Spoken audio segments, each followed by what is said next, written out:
Okay, so find the intervals of increase and decrease, they ask, and the local extrema for this function f of x. All of these things are about the derivative. An interval of increase means an interval where the derivative is a positive value. An interval of decrease is a place where the derivative has a negative value. And local extrema happen sometimes when the derivative is exactly zero. So we better get a derivative. It sounds like we're going to need it.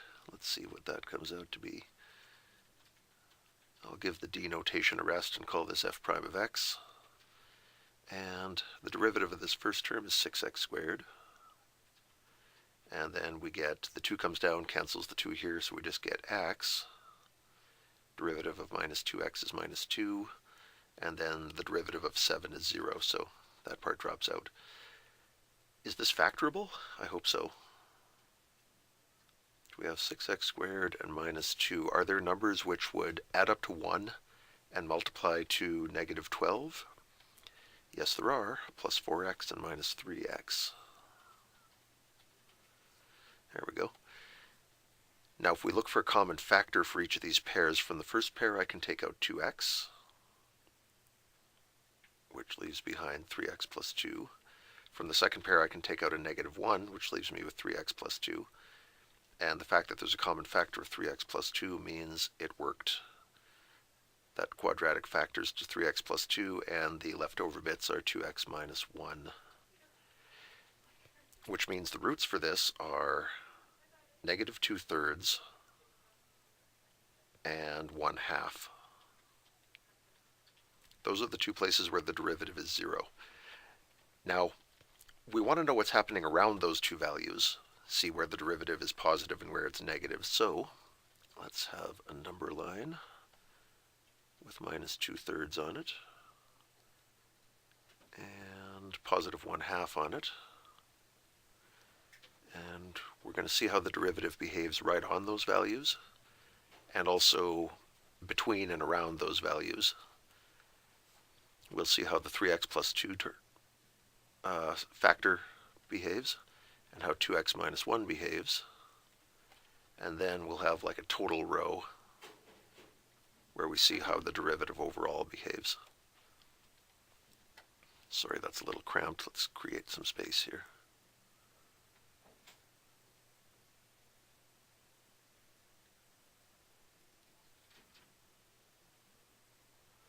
There we go. Okay.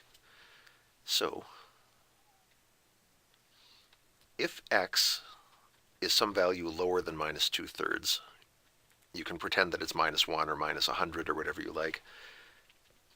This will come out negative, and 2 will not be enough to bring it up to a positive, so negative value there. If x is exactly minus 2/3, we get 0 from this factor. If x is between minus 2/3 and 1/2, let's say it's 0, we'll get a positive value. At 1/2, we'll get a positive value, and if x is way bigger than 1/2, we still get a positive value. For the 2x minus 1, we're going to get negative, negative, negative. If x is exactly 1/2, we get 1 minus 1.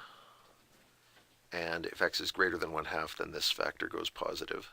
And so the derivative overall will be negative times negative, 0 times negative, positive times negative, positive times 0, positive times positive.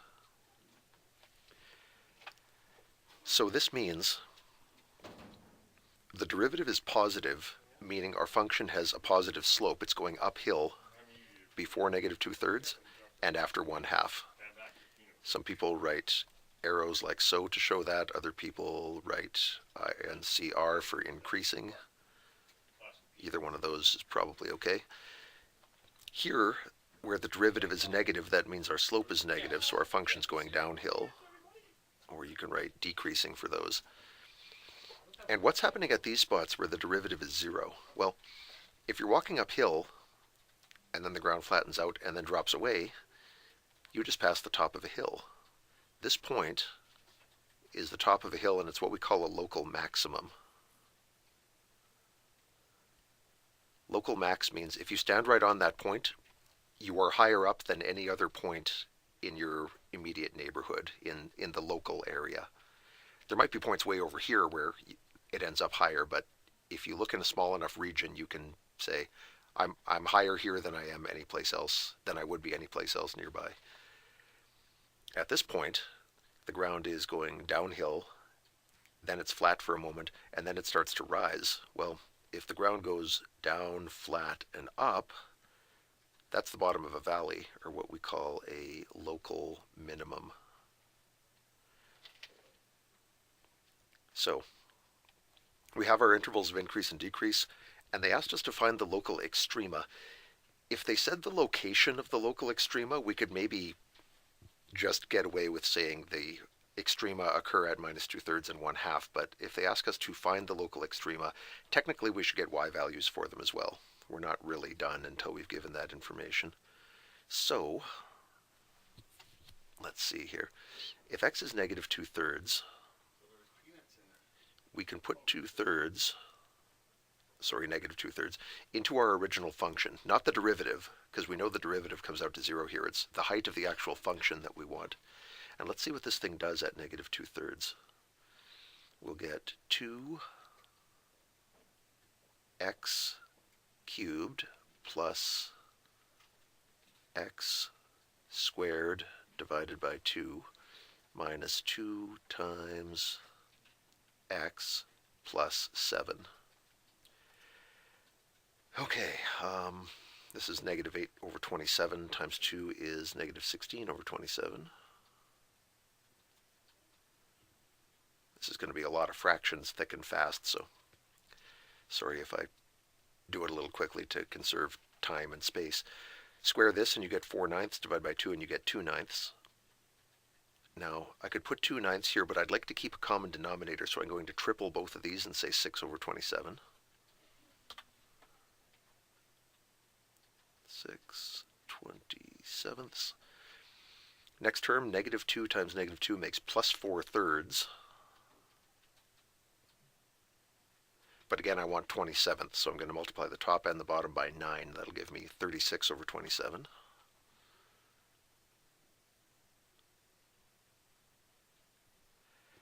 And finally, 7, you can think of as 7 over 1, and if you multiply the top and bottom of that by 27, you get, the denominator is 27, and 7 times 27 is 140 plus 49 is 189 27ths.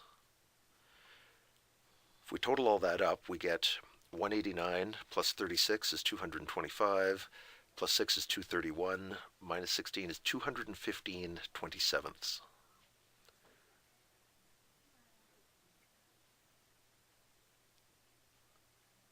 And so our local maximum here is at minus 2/3, comma, 215 27ths. Not a beautiful number, but it is the truth. Now we get to do all that again for our local minimum. The minimum occurs when x is 1/2, so let's see what f of 1/2 is. We get 2x cubed plus x squared over 2 minus 2 times x plus 7. Okay, 1/2 cubed is 1/8 times 2 is 1/4. 1/2 squared is 1/4. Divided by 2 is 1/8. Rats, our common denominator is going to be 8. I thought we might get away with it being 4, but it is not to be. Next term, negative 2 times 1/2 is just negative 1. I'm going to write that 1 over 1 because we're clearly going to be in fraction mode here. I might as well stay in fraction mode. And plus 7. Again, writing that in fraction form because I can see I cannot escape the fractions today. All right, so common denominator of 8. 1/4 gets rewritten as 2/8. 1/8 is okay as is. 1 over 1 gets turned into 8 over 8, and 7 over 1 becomes 56 over 8. 2 plus 1 is 3, plus 8 is 11, plus 56 is 67 over 8, if I'm not mistaken. Oh, sorry, mistake. This should be a negative. I don't know how I missed that. Negative 2 times 1/2. This term should have a negative coefficient. Let's get that fixed. hope nobody stopped watching just before I caught that, or they'll walk away thinking I goofed. 2 plus 1 is 3, minus 8 is negative 5, plus 56 is 51/8, or 6 3/8 if you prefer. So our local minimum will be at 1/2, comma, I'll use the improper form, 51/8. So it increases, it hits a local max, it decreases, it hits a local min, and then it increases again. That is the general up, down, up behavior that we think of when someone gives us a cubic. And sure enough, now we know it does indeed go increase, decrease, increase, and we know where these two kind of vertices are.